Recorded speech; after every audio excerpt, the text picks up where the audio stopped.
혹은 신통 때문에 혹은 상서로운 모습 때문에 말하고 움직인다.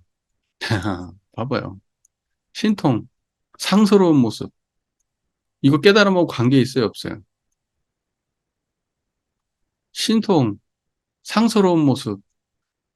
예, 깨달은 사람이 뭔가 이적을 보여야 된다고 생각을 많이 하잖아요, 사람들이. 깨달았으면 뭔가 우리하고 달라야지. 그런데 보고 듣고 말하고 생각하고 하는 게 그게 깨달음이잖아요. 사실은 보는 게 신통이고 듣는 게 신통이라는 걸 모른다고, 사람들이. 그 신통은 다른 게 있는 거 아니야. 이거 보는 게 이게 신통이라고. 신통력이 작용해. 신통은 지금 청정한 이 자리가 신통이라니까요. 예, 여기가 귀신이야. 여기가 신령스러운 거고. 예, 여기가 특별한 거고. 특별하다고 하려면. 그래서 이 육군 동작 하고 있는 것이 이것이 신통이지, 이거 말고 신통이 어딨냐고. 무슨 말인지 아시겠죠? 근데 사람들은, 예, 그거 말고 다른 걸 찾아요. 그리고 그걸 깨달음이라고 오해하죠. 넘어가겠습니다. 깨달음과 열반이 있다는 말을 듣고서 무한한 세월을 수행하여 깨달음을 이룬다면 모두 성문의 깨달음에 속하니 일러서 성문에 부처란다. 우리가 언어로 쓰죠. 깨달음도 쓰고 열반도 쓰고 우리 뭐 법문에도 그런 말 나오고 천도제 지낼 때도 맨날 뭐 열반 나오고 해탈 나오고. 예, 그 언어를 쓰는 건 문제가 아니에요. 그 언어의 본질이 드러났냐가 문제지. 쓰고 안 쓰고를 탓하는 문제는 아니에요. 근데 깨달음과 열반이 있다는 말을 듣고서 깨달음과 열반을 구하기 위해서 무한한 세월을 열심히 깨달음을 이루기 위해서 열반을 이루기 위해서 수행을 해.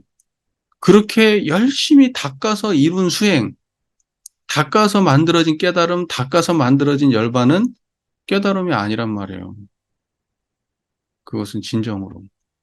그 단계를 거쳐가지고 얻은 것은 진짜가 아니다. 이것을 꼭 명심하셔야 됩니다.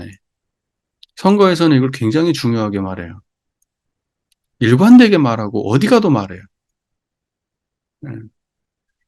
다만 곧장 자기의 마음이 본래 부처임을 문득 깨달아 얻을 법이 하나도 없고 닦을 수행이 하나도 없으면 이것이 위없는 깨달음이며 참되고 변함없는 부처이다. 예. 여러분 닦을 거 있어요? 예. 하지만 닦을 거 없는 자리를 닦고 계시지 않나요? 그 말 다 둘 다 이해되시죠? 그러니까 이제 그게 공부길 아는 거예요. 닦을 거 없다라고 생각해서 진짜 아무것도 하지 않는다 그러면 그 사람은 진짜 초절정 고수든지 아니면 생각으로만 이해하고 있는 거, 이 말을. 예. 그런데 실제로 마음자리를 분명하게 자각한 사람은 닦을 거 없는 그 자리를 닦고 있는 거예요. 그걸 양성한다 그러는 거예요. 그럼 대종사께서 말씀하신 사막 공부는 그건 전부 다 그러면 이승의 법이야. 근데 대종사께서는 앞에 전제가 이론상을 신앙의 대상과 수행의 표본을 모시고 사막 공부하라고 돼 있거든요. 뭔 말인지 이해가 되시잖아요. 그러니까 도노 점수의 교법이 원불교는 철저하게 이론상은 도노의 입장이지만 3대력, 사은, 보은 이런 것들은 다 점수의 입장이거든요. 그러니까 원불교는 철저하게 도노와 점수를 다 가지고 있는 종교예요. 도노 점수의 입장을 취하고 있는 종교라고요. 그거 아니라고 어떻게 말해? 그거 아니라고 말 못해요. 예. 그리고 원불교는 도노라고 하는 것만 추구하지 않아요. 도노를 대종사께서 부정하지는 않으셨어. 하지만 그 도노도 수심결의 입장을 그대로 대종사께서는 취하고 계세요. 예. 깨달음을 얻었어도 그 수도 없이 오랫동안 닦아온 그 결과물로 지금 이 생에 도노 돈수가 된다. 이제 그것이 원불교의 입장이지.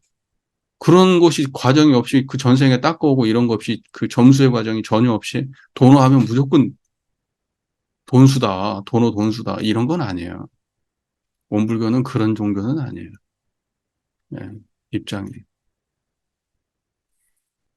무슨 말인지 아시겠죠? 예. 그래서 수에 닦을 것이 없이 닦고 있고 공부할 것이 없이 공부하고 있고 얻을 것이 없는데 얻고 있고 이것이 우리가 제대로 공부길을 잡은 사람이에요. 예. 자, 그 다음 문장을 볼게요. 도를 배우는 사람이 다만 한 생각이 있는 것을 두려워하기만 한다면 도와 어긋난다. 생각이 일어나고 사라지는 걸 두려워하면 돼요, 안 돼요? 안 돼요. 생각이 일어나고 사라지는 걸 두려워하면 그건 도 공부하는 사람이 아니야. 생각이 일어나고 사라지는 것을 생각이 일어나고 사라질 때 청정한 자리를 못 잡는 게 그게 공부를 하냐 못하냐가 있는 거지. 일어나는 생멸심을 붙들고 일어났네 안 일어났네 그러고 앉았으면 공부 못하는 거예요. 그래서 일어나는 마음이 안 일어나게 하기 위해서 노력하는 건 그것은 이승의 공부입니다. 그것은 자 생각의 개념이 없고 생각 이제 우리가 이제 이 염이잖아 염. 여기 이제 염려무상이라고 되어 있는데 생각이 무상이라고요. 그러니까는 생각이 염려무상이라는 건 뭐예요? 우리가 이게 생각 그러면 염자 쓴단 말이에요. 우리가 일념 그러면은 한 생각이잖아요. 한 생각. 그러니까는 우리가 원불교에서 생각이라는 말을 쓸 때 그 생각이 어디에 속하는 생각인지 잘 판단해야 돼요. 문장상에서. 생각이라고 하는 것을 대동사께서는 분별심을 생각이라고도 쓸 수도 있지만 상당히 많은 부분에서 생각이라는 말을 그 이론상자리의 다른 표현으로 쓰고 계세요. 그러니까 온전한 생각 이러면 그것은 생멸심이 아니야. 머릿속으로 막 분별하는 그 생각이 아니라니까. 그러니까 온전한 생각 그러면 사람들이 온전한 생각, 온전하다고 하는 정신수양. 생각은 사리연구. 그러니까 생각을 잘해야 된다. 머리를 굴려가지고. 그거 아니라니까요. 예. 그 잘못 이해한 거예요, 그게. 예. 생각의 개념이 없어. 생각의 개념이 없고, 생각이 하는 일이 없다면 곧 부처이다. 보세요. 이때 생각이 뭔 말이에요? 염념이.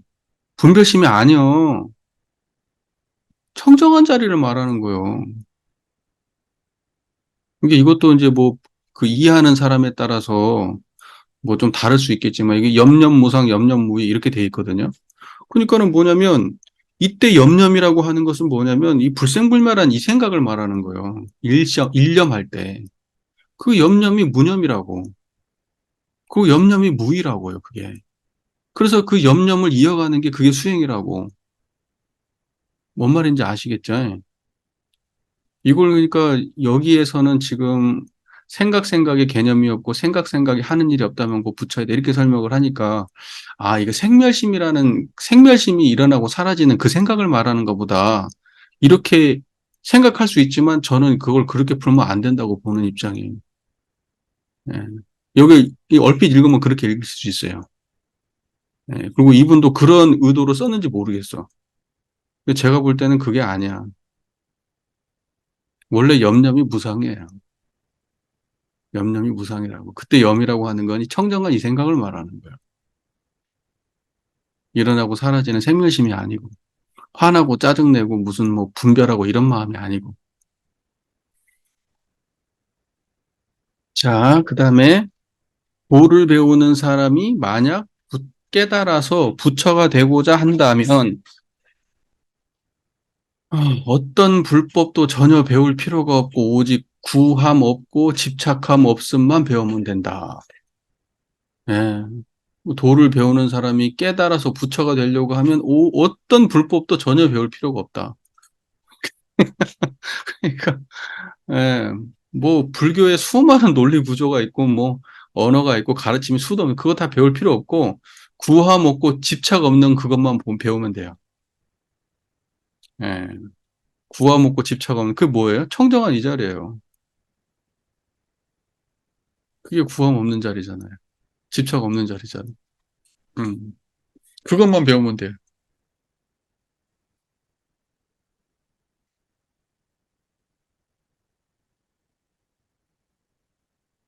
자, 그다음에 구함이 없으면 마음이 생겨나지 않고 집착이 없으면 마음이 사라지지 않는데 생겨나지도 않고 사라지지도 않는 것이 바로 부처이다. 재밌죠? 이 표현 되게 재밌는데 구함이 없어. 그러면 생겨날 마음이 없어. 구하지 않으니까. 그죠? 마음은 구하면 생겨난다고. 구하지 않으면 생겨날 마음이 없어. 그 다음에 집착하지 않으면 우리가 보세요. 집착이 없으면 마음이 사라지지 않는데 사라지지 않는 마음은 어떤 거예요? 그러니까 없는 마음과 자, 생겨나지 않는 마음과 그 다음에 사라지지 않는 마음이야. 근데 생겨나지 않는 마음도 청정한 이 마음이고 사라지지 않는 마음도 청정한 이 마음이에요. 그 두 마음이 두 종류가 아니야. 생겨나는 마음이 따로 있고 사라지지 않는 마음이 따로 있는 게 아니에요. 생겨나지 않는 마음이 따로 있는 거고 사라지지 않는 마음이 따로 있는 게 아니라 생겨나지 않는 마음도 청정한 이 자리고 사라지지 않는 마음도 청정한 이 자리라니까요. 예, 생겨나지도 않고 사라지지도 않는 것이 바로 부처이다. 그 청정한 그 자리가 바로 부처라고. 그 생겨나는 자리도 아니고 사라지지도 않아. 그걸 다른 말로 뭐예요? 불생불멸이라니까요. 그 불생불멸한 그게 부처라고. 음. 생기지 않으려면 구하지 말고 사라지지 않으려면 집착하지 마라. 이렇게 말하고 있는 거예요. 자, 보세요. 84,000 법문은 84,000의 번뇌에 대응하여 낸 것이니 다만 교화 접인문일 뿐이다. 자, 보세요. 84,000 법문은 84,000 번뇌에 대응하기 위한 법문 말씀이에요. 왜 84,000 법문 그렇게 많이 냈냐? 중생이 번뇌가 많으니까. 그냥 그거예요, 답이. 중생의 의문이 많으니까요. 중생이 궁금한 게 많고, 의문이 많고, 걱정이 많고, 모르는 게 많고, 그러니까 84,000 법문이 있는 거예요. 교화 접인문은 밑에 이렇게 써 있죠. 중생을 접촉하여 가르쳐서 부처로 변화시키는 쪽으로 인도하는 문. 그러니까 84,000 법문은 가르쳐가지고 부처 쪽으로 인도하는 거잖아요. 교화를 해가지고 사람들을 중생을 부처로 이렇게 교화하는 거잖아요. 만들어내기 위해서 방향을 틀어가는 거잖아요. 근데 그럴 뿐이다. 이런 말이죠. 그럴 뿐이다. 본래 어떤 법도 없으니 벗어나면 법이고 벗어날 줄 아는 자가 부처다. 그러니까 뭐냐면 본래는 어떤 법도 없다. 이게 본질이고 중생이 수많은 번뇌를 내기 때문에 거기에 대응해서 그것도 아니다. 그것도 아니다. 그것도 아니다. 그건 맞다. 그건 맞다. 이제 이런 식으로 수많은 말씀을 하다 보니 84,000이 됐지만 사실은 어떻다는 거예요. 사실은 어떤 법도 없다는 거예요. 어떤 법도 없다. 벗어나면 법이고, 벗어나면 법이야. 벗어났다는 게 뭐에서 벗어났다는 거예요? 번뇌에서 벗어났다는 거, 생각. 아까 얘기했죠. 견문각지. 견문각지에서 벗어나면 그게 법이야. 그리고 그렇게 벗어날 줄 아는 걸 부처라고 하는 거예요. 견문각지에서 벗어나지 못하면 부처가 아니야. 육군에서 벗어나지 못하면 부처가 아니라고. 거기에 매여 있으면 그건 중생인 거예요. 뭔 말인지 아시겠죠? 다만 모든 번뇌에서 벗어날 뿐 얻을 법은 없다. 예. 오직 번뇌에서 벗어날 뿐 얻을 법이 없다. 그러니까 우리가 무엇을 얻어가지고 부처된다고 생각하면 착각이라는 거예요. 뭘 많이 배워서 부처된다면 착각이라고요. 진짜 부처는 얻을 것이 없어야 부처라고요. 얻을 것이 없다는 건 어떤 의미냐? 번뇌가 없어요. 번뇌가 없다. 번뇌 없는 게 얻을 것이 없다는 거예요. 망상이 없다. 예. 지금 얻을 게 없어요?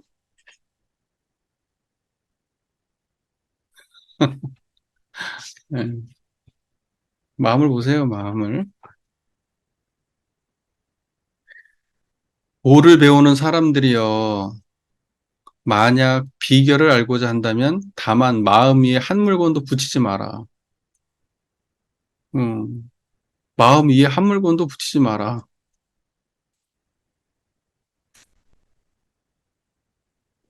예, 담마거 심 상착일물. 마음 위에 한 물건도 붙이지 마라.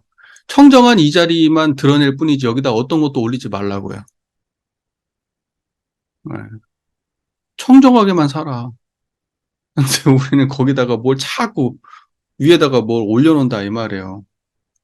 근데 여기에는 이제 표현을 청정한 자리가 아래에 있고 번뇌가 위에 있는 것처럼 설명을 했는데 어떤 경우에는 청정한 자리가 위에 있고 번뇌가 아래에 있는 것처럼 설명하기도 해요.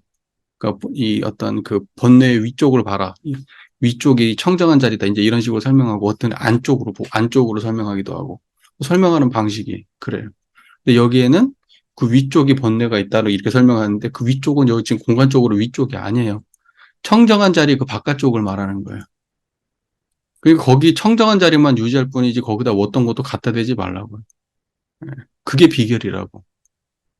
그게 도를 배우는 비결이라고. 그거 말고 다른 비결이 없다고.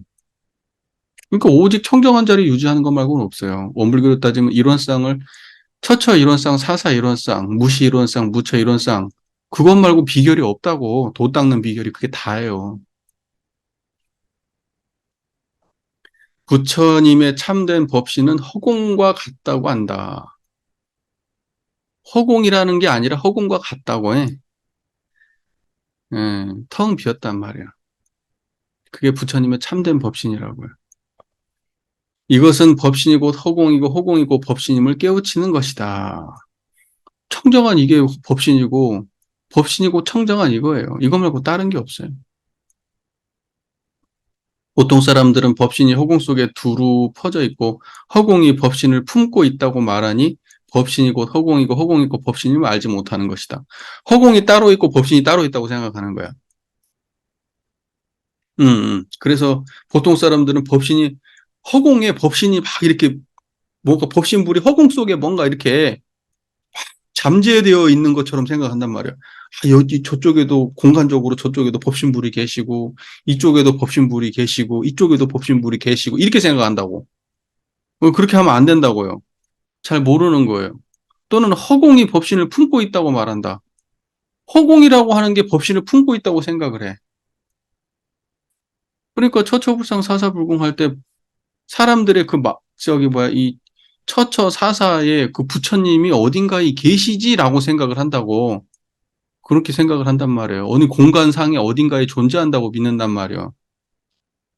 그렇지 않다고요. 네. 그냥 그 공간이 법신이라고요.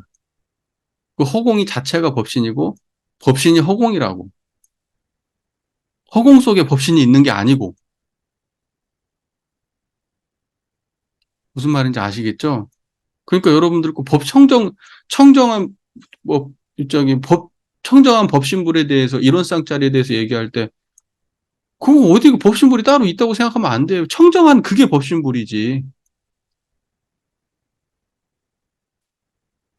만약 결탄고 허공이 있다고 말한다면 허공은 법신이 아니다. 허공이 있다고 말한다면 허공은 법신이 아니다. 만약 결단코 법신이 있다고 말한다면 법신은 허공이 아니다. 그러니까는 허공과 법신이라고 하는 것을 허공이 있고 법신이 있다고 말한다면 허공도 아니고 법신도 아니란 말이에요. 진짜 허공은 법신이어야 되고 진짜 법신은 허공이어야 된다 이 뜻이에요. 허공이라는 견해를 내지만 않으면 허공이 곧 법신이다. 청정한 이거 말하는 거야. 그게 허공이란 견해가 없는 거예요. 그러면 이게 법신이에요. 청정한 이게. 법신이라는 견해를 내지만 않으면 법신이 허공이다. 법신불이라는 말이 없으면 청정하잖아요. 예. 그게 허공이에요. 허공과 법신에는 다른 모습이 없다. 부처와 중생에게는 다른 모습이 없다. 지금 우리가 만약에 부처라고 하든 중생이라고 하든 상관없어요.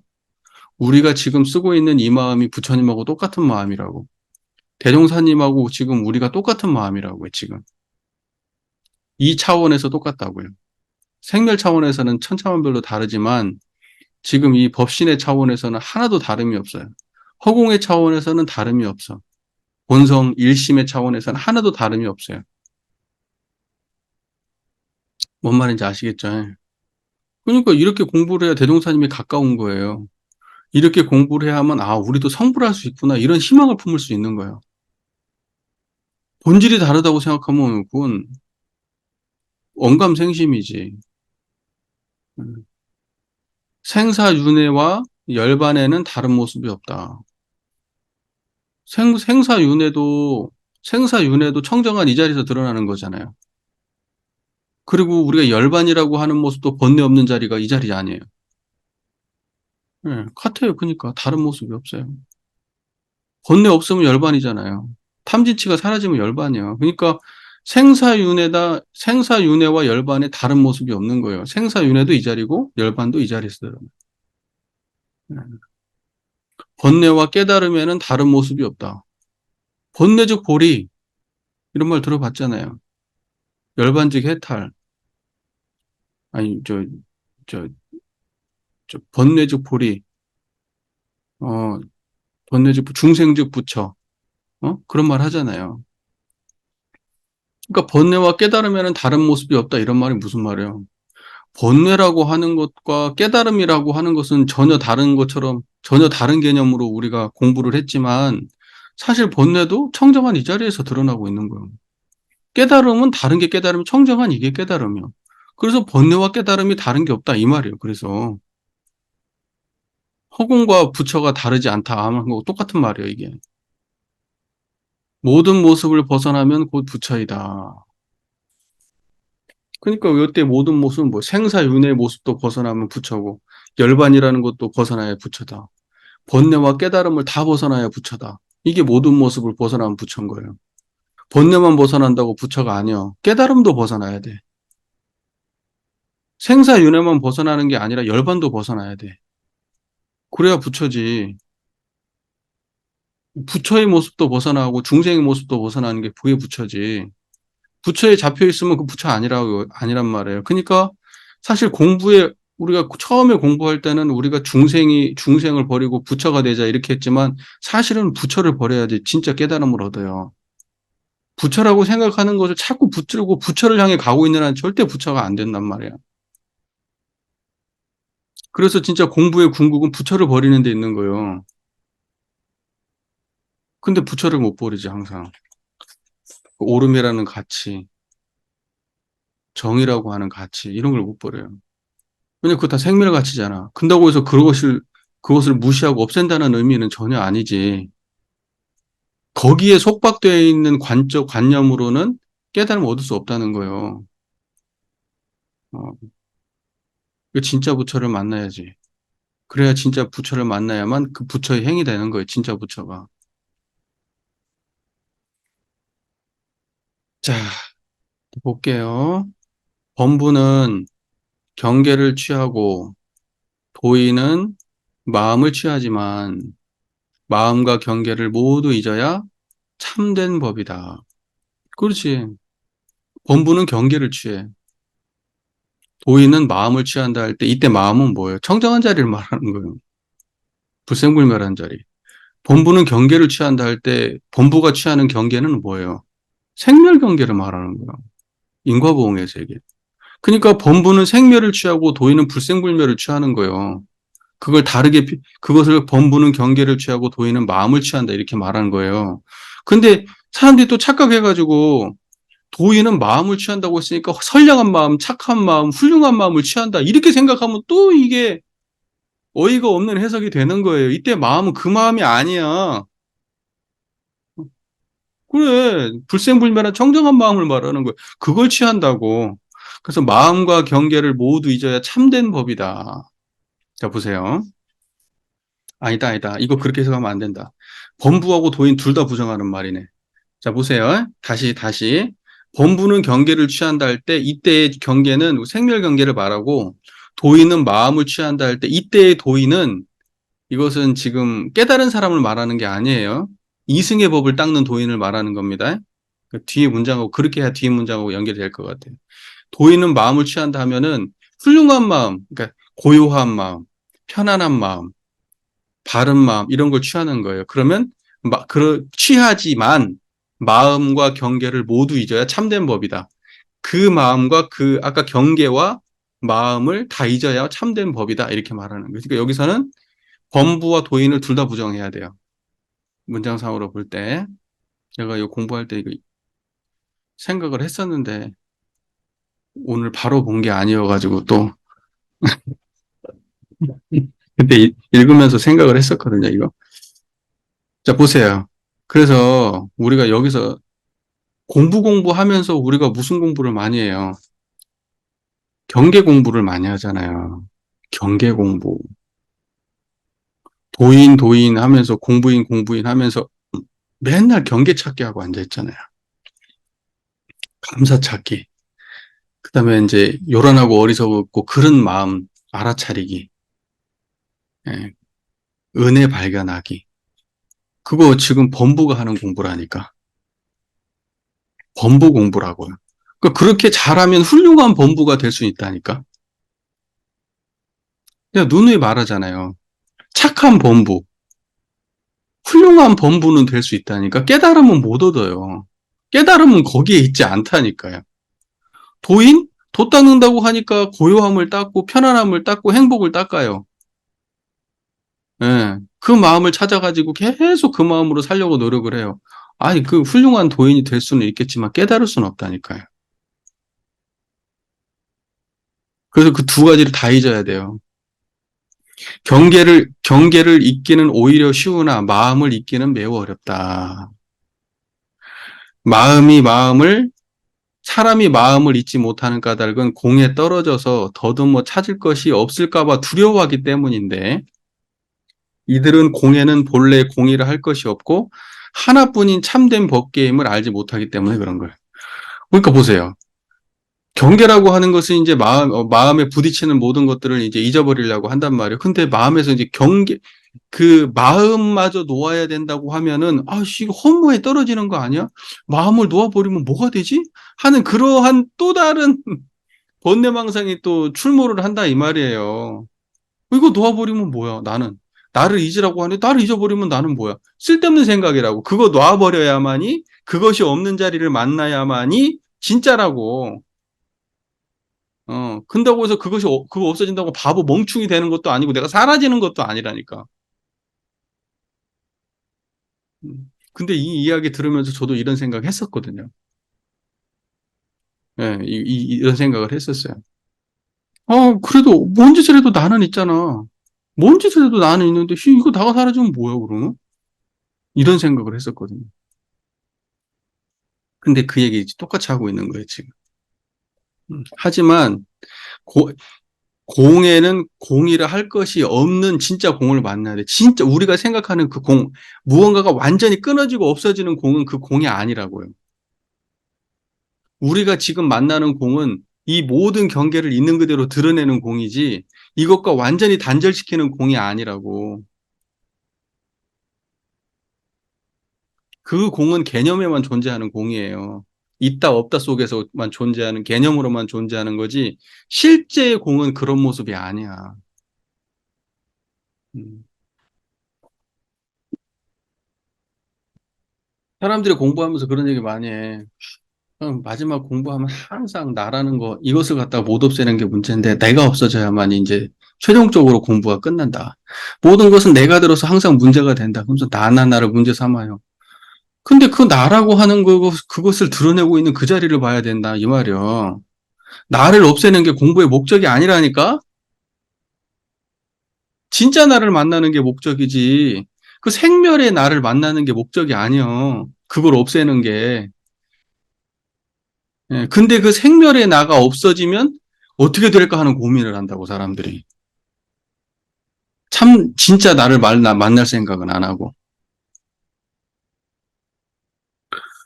자, 이 신령스러운 깨달음의 자성은 애초부터 허공과 같은 신령스러운 깨달음의 자성, 청정한 이 자리를 말하는 거예요. 이건 애초부터 허공과 같은 수명으로 생겨난 적도 없고, 생겨난 적 없죠. 사라진 적도 없고, 지금 한번 대조해 보세요. 마음을 지금 돌이켜서 보세요. 사라진 적도 없고, 있었던 적도 없고, 없었던 적도 없고, 더러웠던 적도 없고, 깨끗했던 적도 없고, 시끄러웠던 적도 없고, 고요했던 적도 없고, 젊었던 적도 없고, 늙었던 적도 없다. 청정한 이 자리가 그렇게 생겼어. 됐습니까? 네, 그대로 그냥 방향과 장소가 없고, 안과 밖이 없고, 수량도 없고 모습도 없고 색깔도 없고 소리도 없고 찾을 수도 없고 구할 수도 없고 지혜로서 알 수도 없고 언어로서 나타낼 수도 없고 경계와 사물로 이해할 수도 없고 노력으로 도달할 수도 없다. 이거 맞습니까? 여러분이 지금 대면하고 있는 그 당처가 이거 맞아요? 이 설명하고 부합합니까? 예, 부합해야 돼요. 예. 모든 부처와 보살과 모든 중생들이 이 커다란 열반의 자성을 함께 가지고 있다. 부처든 보살이든 중생이든 이 커다란 열반의 자성을 함께 가지고 있다. 이 열반짜리, 이 자성짜리 다 가지고 있다고요. 다 가지고 있다고. 방금 설명했던 그거 다 가지고 있다고요. 자성이 곧 마음이고 마음이 곧 부처이고 부처가 곧 법이다. 그러니까 자성과 마음과 부처와 법, 자성과 마음과 부처와 법은 다 똑같은 거예요. 언어로만 구분되어 있을 뿐이지 실제는 하나를 가리키는 손가락에 불과한 거예요. 똑같은 한 자리를 말하는 거예요. 한순간 진실에서 벗어나면 모두가 망상이니. 진실은 어떤 게 진실이에요? 청정한 이고. 이것을 벗어나는 걸 다 망상이라 그래요. 좋은 생각, 안 좋은 생각 다 포함해서 옳은 생각, 그른 생각 다 포함해서 이 청정한 자리에서 벗어나면 다 망상이에요. 마음을 가지고 다시 마음을 구할 수 없고 이 자리를 가지고서 어떻게 이 자리를 다시 찾냐고요. 이 자리를 가지고 또 뭘 또 찾냐고. 마음을 가지고 어떻게 다시 마음을 구할 수 있냐고요. 못 구한다고. 부처를 가지고 다시 부처를 구할 수도 없고 법을 가지고 다시 법을 구할 수도 없다. 마음을 가지고 부처를 가지고 법을 가지고 다시 마음도 법도 부처도 구할 수 없어요. 그러니까는 그냥 청정한 이 마음을 드러내면 그게 마음이고 그게 법이고 그게 부처예요. 그게 자성이고. 그러므로 도를 배우는 사람은 즉시 마음 없이 묵묵히 개합할 뿐 마음을 내려야 하면 곧 어긋난다. 그러니까 구하지 말아 보세요. 지금 저 보여요? 이미 드러나 있잖아요. 이 소리 들려요? 이미 거기 그렇게 드러나 있잖아요. 지금 구하려고 하지 않으시잖아요. 얻으려고 하지 않으시잖아요. 그냥 드러나 있잖아요. 이렇게 만나야 된다고. 이렇게 이런 방식으로 만나지 않으면 어긋나요. 생각을 굴리면 어긋난다고. 마음으로서 마음을 전하는 이것이 바른 견해이니 삼가 밖으로 경계를 쫓고 경계를 알아차려 마음이라 여기지 마라. 이것은 도둑을 자식으로 여기는 짓이니라. 원불교 공부를 정면으로 비판하고 있네. 원불교 공부를 아주 에, 대놓고 두드려 패고 있는 거예요. 이 지금 여기. 우리 원불교에서 공부 이렇게 할 줄 알았나? 이분들이? 정확하게 알고 얘기하잖아. 마음으로서 마음을 전하는 이것이 바른 견해다. 삼가, 밖으로, 경계를 쫓고, 경계를 알아차려. 마음이라고 여기지 마라. 우리는 마음 공부한다고 하면서 경계를 쫓고, 경계를 알아차리라고 얘기하잖아요. 경계를 알아차리고, 경계를 쫓으면 공부를 잘한다고 말하잖아. 마음 공부 잘한다고.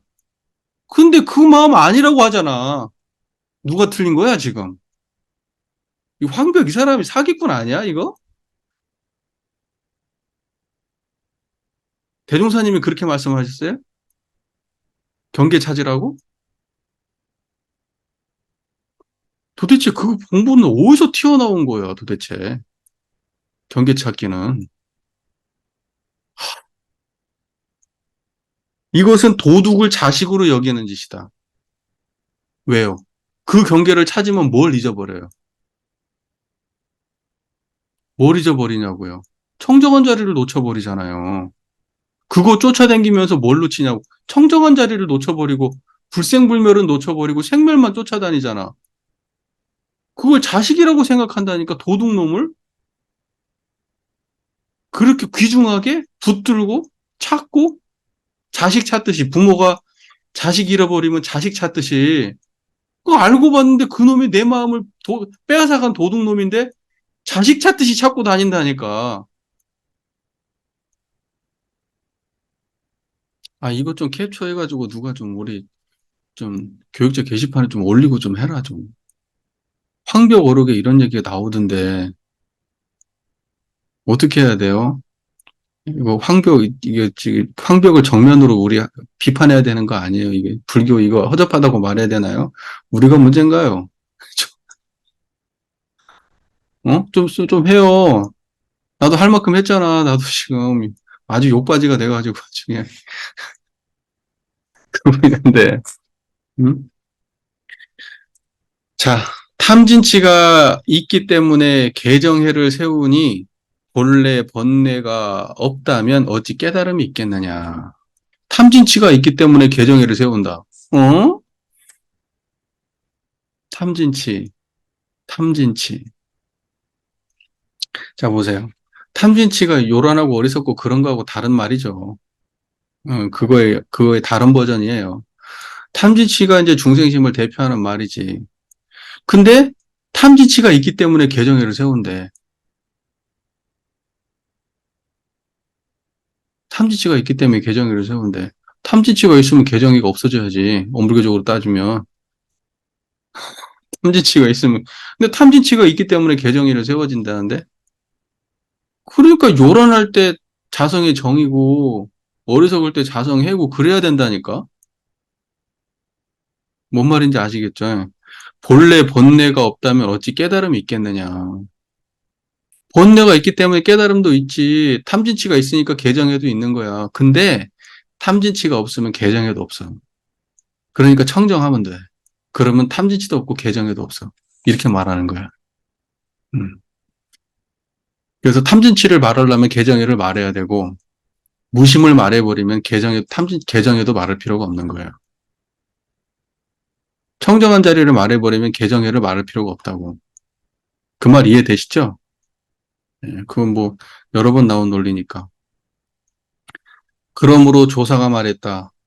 부처님께서 모든 법을 말씀하신 것은 모든 마음을 없애려 하셨기 때문이다. 예. 탐진치가 있어서 개정해가 있으니 아예 마음을 없애버려라. 그러면 개정해도 없다. 공부할 게 하나도 없다. 마음이 없으면 공부할 게 없다. 그럼 뭐 마음이 하나씩 하나씩 일어날 거니까 뭐 궁금한 게 있고 뭐 바라는 게 있고 얻고 싶은 게 있고 이런 게 있으니까 공부할 게 늘어나는 거지. 마음이 무심인 줄 바로 알아서 무심으로 쏙 들어가면 아무것도 얻을 게 없다. 이런 거예요. 여러분 청정하십니까? 그걸 놓치면 안 돼요. 그게 무심이에요. 마음 없는 자리. 그거 찾으면 계정이 따로 안 찾아도 돼요. 아시겠죠? 계정에 찾으려고 하지 마세요. 계정이 없는 자리가 진짜 계정의 본질이에요.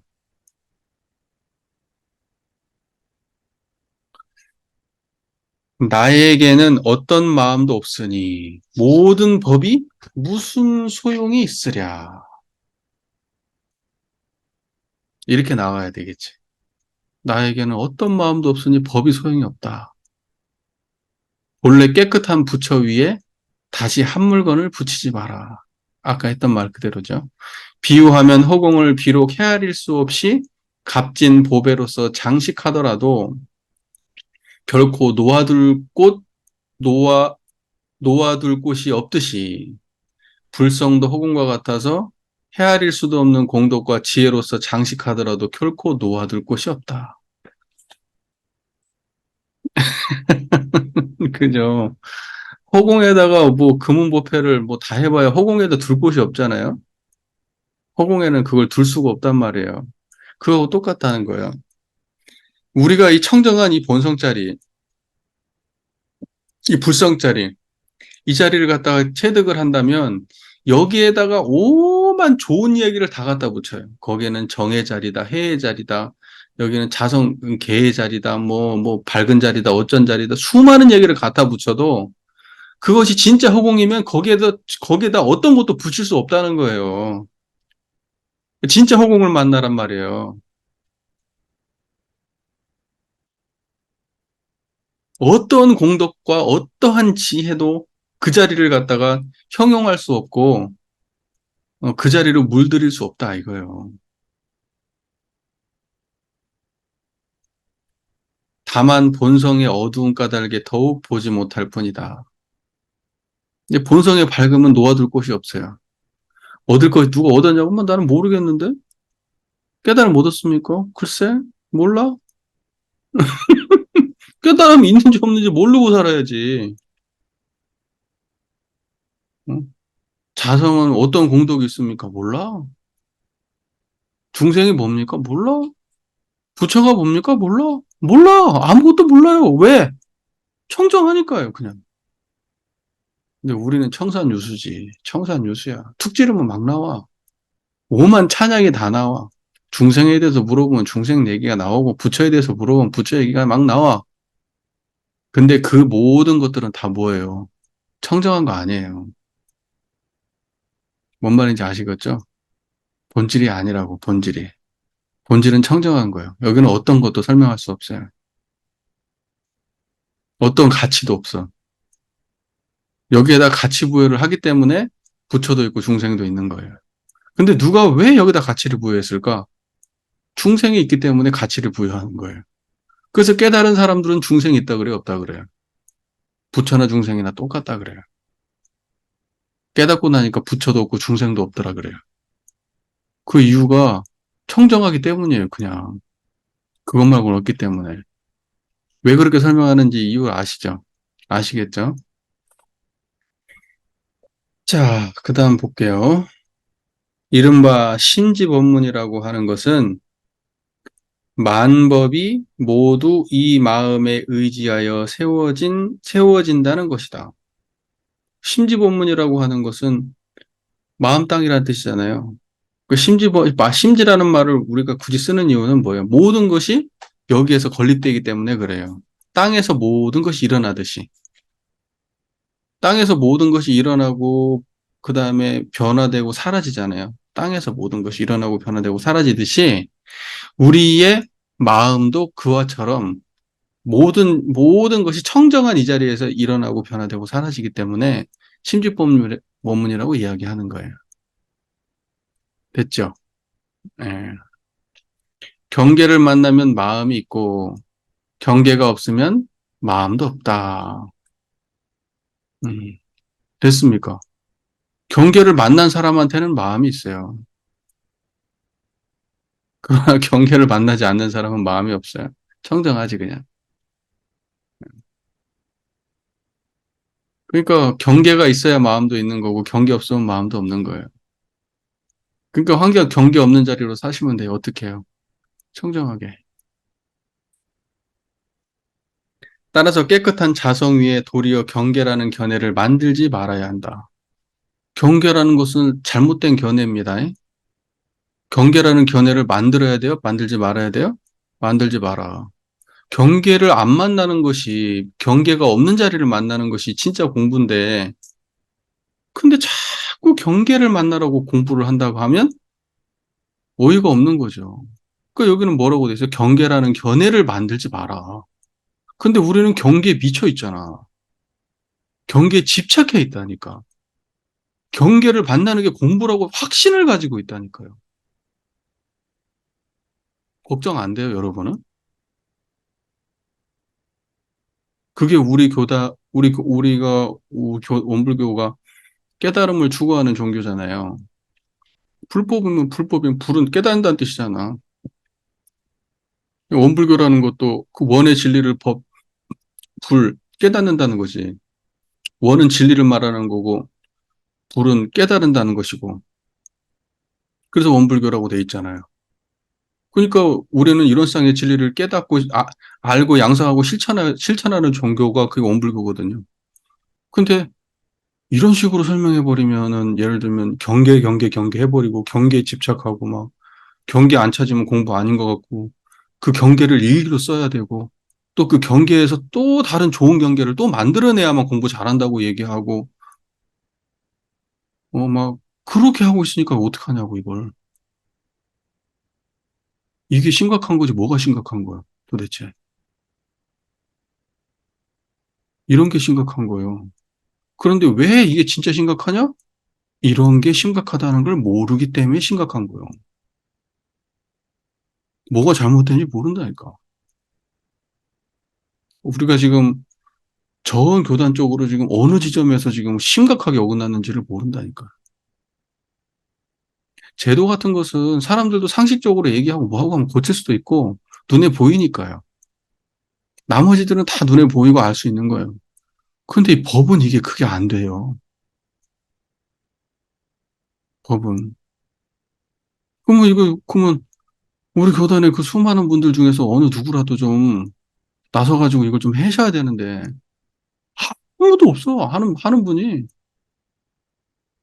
다 경계 찾기 해야 된다 그래. 그거 안 하면 공부 안 하는 거. 지금 심지어 항마 사전까지도 지금 일기를 제출해야 된다고 하는 판이니까 지금.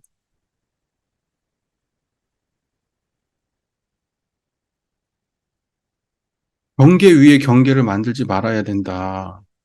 경계라는 경계를 만들지 말아야 된다. 오직 자성만 드러낼 뿐이지 자성 말고 다른 것을 공부로 생각하고 그걸 공부거리로 삼아서는 절대 안 된다는 거예요. 이른바 정해가 비추어 작용하니 또렷하고 고요하고 맑게 깨어서 보고 듣고 느끼고 안다고 하는 것은 모두 경계 위에서 견해를 낸 것이다. 자, 보세요. 우리가 예를 들면 이렇게 하잖아요. 정해, 자성의 정, 자성의 해, 그죠? 고요함과 지혜. 그걸 갖다가 세워가지고, 그것이 또렷하게 작용하고, 그것이 밝게 깨어서, 그것으로 보고, 듣고, 느끼고, 안다고 하는 것이 전부 다 따지고 보면 경계를 낸 얘기다. 견해요. 견해를 갖다가 내면 그건 경계를 붙잡은 거예요. 견문각지 하면은 전부 다 경계를 붙잡은 거예요. 견문각지로 알 수 있는 내용으로는 절대 깨달음에 도달할 수 없다. 제대로 된 공부 아니다. 이렇게 보여.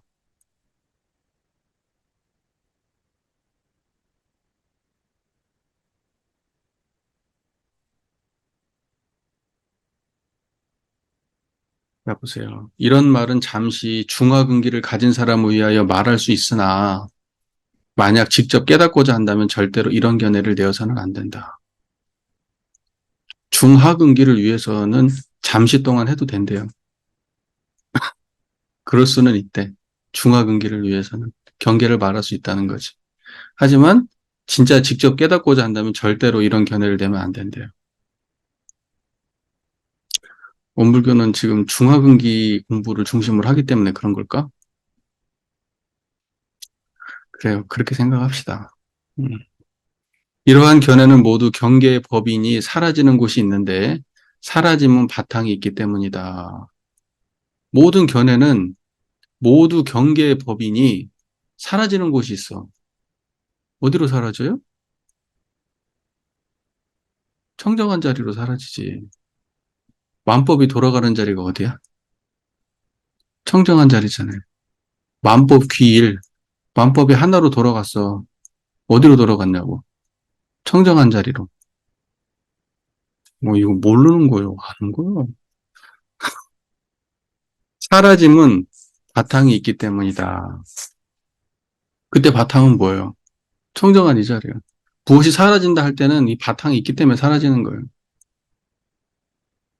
다만 모든 법에서 있다거나 없다는 견해를 내지 않으면 곧 법을 보는 것이다. 있다 없다 이런 경계만 없으면 법이다. 아, 그래요.